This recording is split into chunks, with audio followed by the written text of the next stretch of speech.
AP ఉప ముఖ్యమంత్రి పవన్ కళ్యాణ్ సంచలన వ్యాఖ్యలు చేశారు.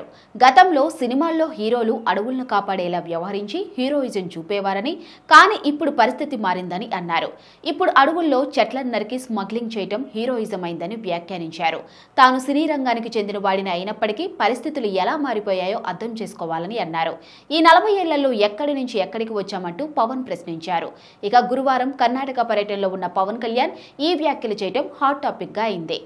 గురువారం పవన్ కళ్యాణ్ బెంగళూరులో కర్ణాటక అటవీ శాఖ మంత్రి ఈశ్వర్ బి ఖండ్రేతో భేటీ అయిన సంగతి తెలిసిందే. అయితే పవన్ కళ్యాణ్ చేసిన ఈ వ్యాఖ్యలను అల్లు అర్జున్ పుష్ప 2 సినిమాను ఉద్దేశించి చేశారని సోషల్ మీడియాలో చర్చ జరుగుతుంది. పుష్ప సినిమా పూర్తిగా ఎర్రచందనం స్మగ్లింగ్ చుట్టే తిరుగుతుంది. అందులో హీరో అయిన అల్లు అర్జున్ స్మగ్లింగ్ చేస్తూ హీరోయిజం ప్రదర్శిస్తూ ఉంటాడు. దీంతో అల్లు అర్జున్ ను టార్గెట్ చేసి పవన్ ఈ వ్యాఖ్యలు చేసినట్లు భావిస్తున్నారు.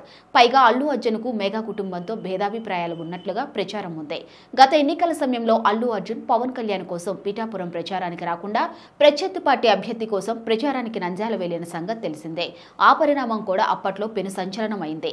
ఇలాంటి పరిస్థితుల్లో తాజాగా పవన్ కళ్యాణ్ అల్లు అర్జున్ ఉద్దేశించే పరోక్షంగా ఈ వ్యాఖ్యలు చేశారని అంతా అనుకుంటున్నారు. ఇక ఏనుగులు ఎర్రచందనం గురించి చర్చ నడుస్తుంది. చిత్తూరు జిల్లా పరిధితో పాటు ఇటు పార్వతీపురం ప్రాంతంలో ఏనుగుల సమస్య ఇబ్బందిగా మారింది. అవి ఊళ్ల మీదకు వచ్చి రైతులు కష్టపడి పండించుకుంటున్న పంటలను నాశనం చేస్తున్నాయి. ఫలితంగా ఎంతో మంది నష్టపోతూ ఉండగా కొంతమందికి ప్రాణహాని కూడా ఉంటుంది. ఇలా వచ్చే ఏనుగులను తిరిగి అడవిలోకి తరపడం కోసం కుంకి ఏనుగులు అవసరమని భావిస్తున్నారు. ఆ కుంకి ఏనుగులు కర్ణాటక వద్ద ఉండగా 6 కుంకి ఏనుగులు మన రాష్ట్రానికి ఇచ్చేలా కర్ణాటక అటవీ శాఖను పవన్ కళ్యాణ్ కోరారు. ఈ విషయంపై రాష్ట్ర అటవీ శాఖ మంత్రి ఈశ్వర్ బి ఖండ్రేతో చర్చించారు.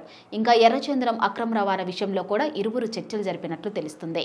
స్మగ్లింగ్ నివారణకు తీసుకోవాల్సిన చర్యలపై ఖండ్రేతో పవన్ చర్చలు జరిపారు. పొరుగు రాష్ట్రాల సహకారంతో ఎర్రచందనం దోపిడీని అరికట్టవచ్చని పవన్ తెలిపారు. ఎర్రచందనం స్మగ్లింగ్ కట్టడి కోసం కలిసి పనిచేయాలని కోరారు.